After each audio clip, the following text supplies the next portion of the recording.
Yeah, this is not fun to do when, you know, you're trying to put this on him. I don't want to break this thing. So, yeah, that's the best I can do. And look, watch, he'll just go right up like so.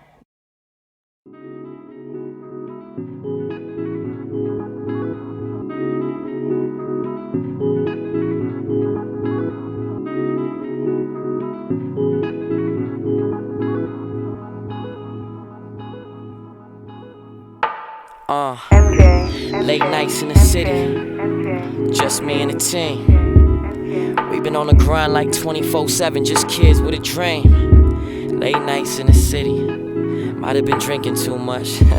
But I've been going through a lot, man. These past few weeks I've been thinking too much. I've been thinking about moms trying to feed my fan. Never had a label, they ain't seen my plan. Did this shit alone, we ain't need no ex.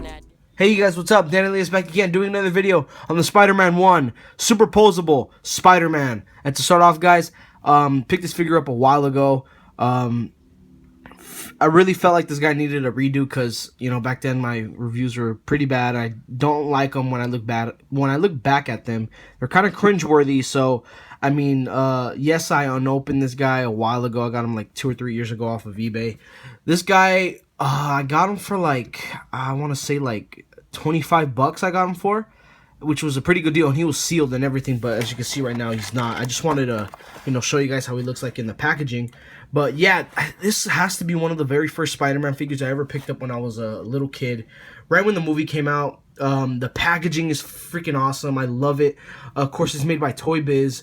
This guy is really posable, like it says right here. He comes with the gargoyle ledge and the retractable web line. Like, it looks like he's zipping up from the gargoyle and stuff. Official movie merchandise. Over 30 points of articulation, which is really nice back in the day. Yeah, pretty simple packaging. It's a Series 1.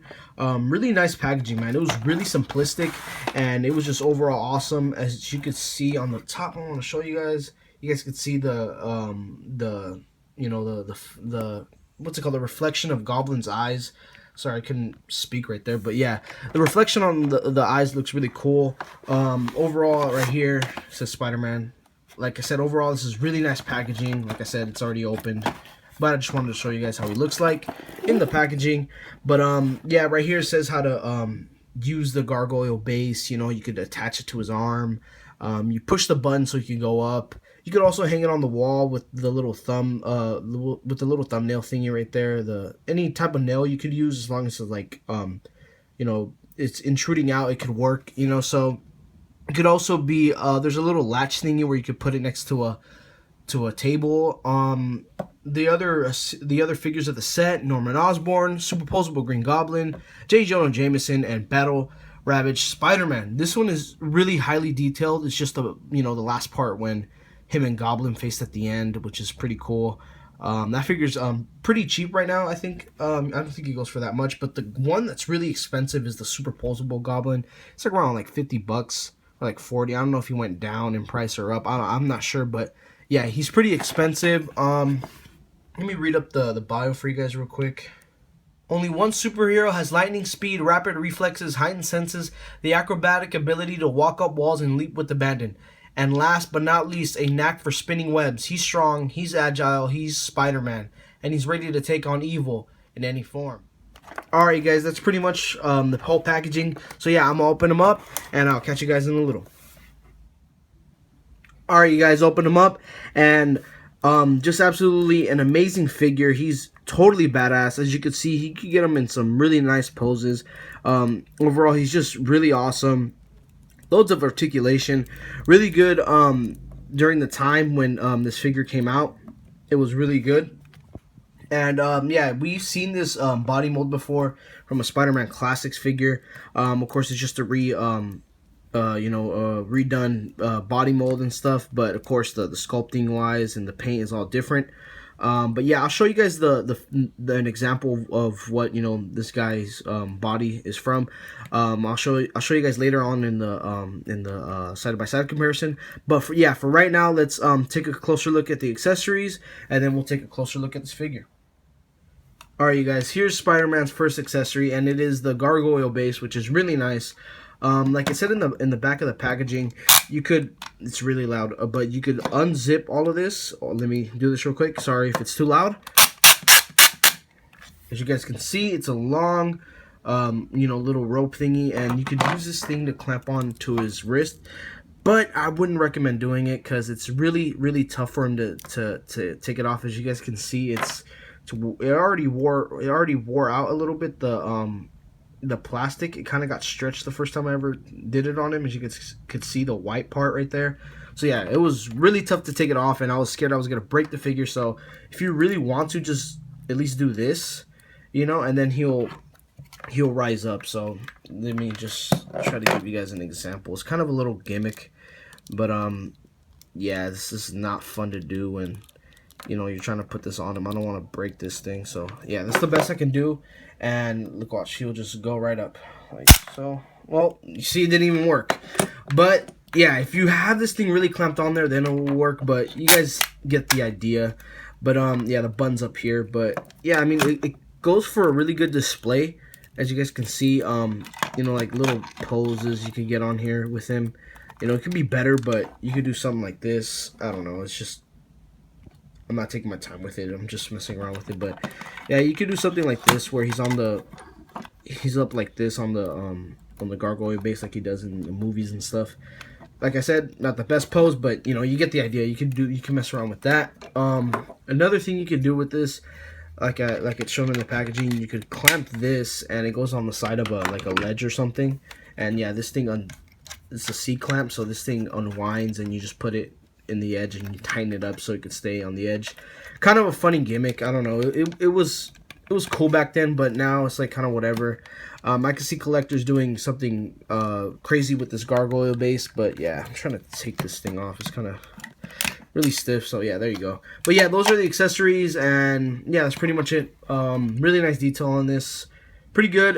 Just some dry brushing here and there, but love the sculpt of this. So yeah, there's the accessory to this. Alright, you guys, onto the figure itself. The sculpting, the paint's really nice. Overall, really solid work. But yeah, the one thing to point out, there are some parts that are pink, and then there's parts that are red on the red part of the suit. It's red plastic, but as you guys can see, it's been fading away over time. Even though when I got this guy mint on card, he was like that when I went out of packaging, which is really weird. But again, it's an old figure that was made back in 2002. So it's you can't blame it.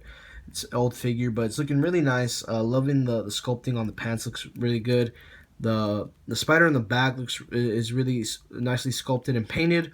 Overall, the head sculpt is really accurate to how he looks like in the movie. There's a little paint chipping right there from it falling off my shelf. But yeah, overall it's looking really good. Does have peg holes, which is really good. Has the little web shooters, which is really weird. In the movie he didn't have those. Kind of like a last minute thing they changed probably. But yeah, overall he's looking really nice. Overall really solid work on the sculpting and paint wise on this guy. Alright, you guys, as for articulation, his head could go this far up and this far down. Not really far down, but it could go really far up. And the neck could go side to side, a full 360. So can the head, could go 360, which is really cool. Yeah, there is some like really weird like white, ashy thing in there. It's like, it's super glue. Did it so it could keep his head stiff so it won't move around that much. Kind of got mad that it did that. Not really the usual crazy glue that I use. It was a different one, but I don't know, it's weird. But yeah, the shoulders are on like a half ball hinge, which is kind of weird. These are kind of like, I don't know, they're kind of spring loaded, which is kind of weird. But yeah, it has a bicep cut, double jointed elbows. Wrist could go, or not really wrist, but forearm could go side to side, which is really well hidden. The wrist itself could go up and down, which is really good. Has the web shooting pose hands, which are really cool. Each have a different little gesture to them. They're distinct. So yeah, the ab crunch is like kind of weird. It sometimes stays down, but then sometimes it just wants to go back to where it was. That doesn't really work. You could twist it if you wanted to, but it will kind of mess up the sculpt. He has a waist cut, which is, the best part, if you want him moving like that. Legs are on a T-joint, so they go this far forward, not really far back. They could do the full splits, kind of loose, kind of gets loose over time, so better watch out with that. Upper thigh rotation, double jointed knees, which are really good. Boot cut calf rotation, which is really well hidden, pretty seamless. Ankles could go down, up. Nice toe hinge and a beautiful ankle pivot. Well, I mean, it's not perfect, but it's there, which is pretty good. Kind of has a really good ankle pivot on there. So yeah, that's pretty much the articulation to this guy, which is really nice. He's really well articulated for the time.